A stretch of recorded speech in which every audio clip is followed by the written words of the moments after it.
Hey, Pastor Steve Waldron. How big was Noah's Ark? Well, really big, especially if you've been to the Ark Encounter or some of the other arks that are out there. One in Hong Kong, I think, and one in the Netherlands. But what's the Bible say? I mean, it says it's 300 cubits long, 50 cubits wide, 30 cubits high.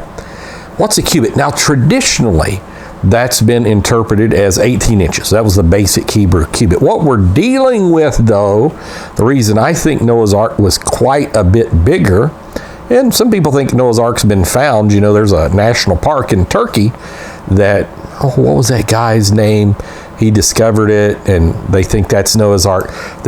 Turkey's quite sure, this is a heritage museum, that they know where Noah's Ark is, and it's kind of towards the foot of Mount Ararat down like 18 miles or something like that. But anyhow, before the flood, things were bigger.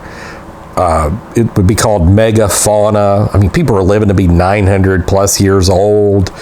Lizards, we know, like reptiles, never quit growing. So if people were living that long, if reptiles kept growing, then that's like where dinosaurs, at least partially, would come from, this type thing. And they found megafauna in fossils all around the world, even in like Antarctica and stuff. They call it megafauna and megaflora. So if people were bigger, I know there's some traditions like Adam's 60 feet tall and stuff like that. I don't know that that's so much. We do know there were giants in the earth before the flood as well. But boy, how big must have they have been? I mean, even after the flood, you've got like Stonehenge megaliths. I do a lot of study in megaliths just because I'm fascinated by them. Ancient technologies must have been pretty impressive, because you're talking about several tons worth of rocks getting put, not just put upright, but a top stone put on top of it. Several tons. But be that as it may, so I would guess, now we know there's several different types of cubits, like an Egyptian cubit was one thing. There was like an Egyptian cubit, what was that, like 21 and a half inches.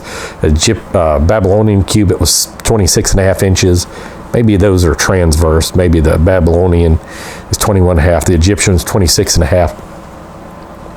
But I would think that the cubit, quite possibly before the flood, representing the standards before the flood, would be quite a bit bigger. So, you know, again, this is just postulations. I would say it's really huge. Now, like Wilmington says that even at the smallest cubit, 18 inches, it had the capacity of 550 railroad cars, and every animal on Earth, two of every animal on Earth, assuming you're taking younger exemplars of animals and stuff, that it would only take like 110 rail cars of capacity. So you have plenty of room for food and air and defecation and all this kind of stuff on the ark. But that's in the smallest. But let's just say, you know, if it was the 26 and a half inch cubit or something even bigger, let's say people were, you know, maybe twice as big as they are today, then a cubit from 18 inches, that's the cubit, was from where the crease in the forearm is to the hand. And so that's 18 inches traditionally. Just think if it was 36 inches. Well, then you're talking, instead of 450 feet long, you're talking 900 feet long. Instead of a railroad capacity of 500 railroad cars, you know, 1,000 railroad cars. Instead of 75 feet wide, you're talking 150 feet wide. Instead of 45 feet high, you're talking 90 feet high. So it could be all those things. It's been said, too, in simulations, you can watch several of these on YouTube, that particular construction is perfectly done to like generate and propel into waves. So with all of the cataclysms going on and the waters of the great deep blowing up and probably forming comets and meteors and maybe even asteroid belts, maybe even some of the moons in our solar system, I mean, it's big, that it would keep it extremely stable. Unlike the Epic of Gilgamesh, which is kind of like a play off the biblical record, that it was square and they would die within 6 hours because it just spin. So it was huge.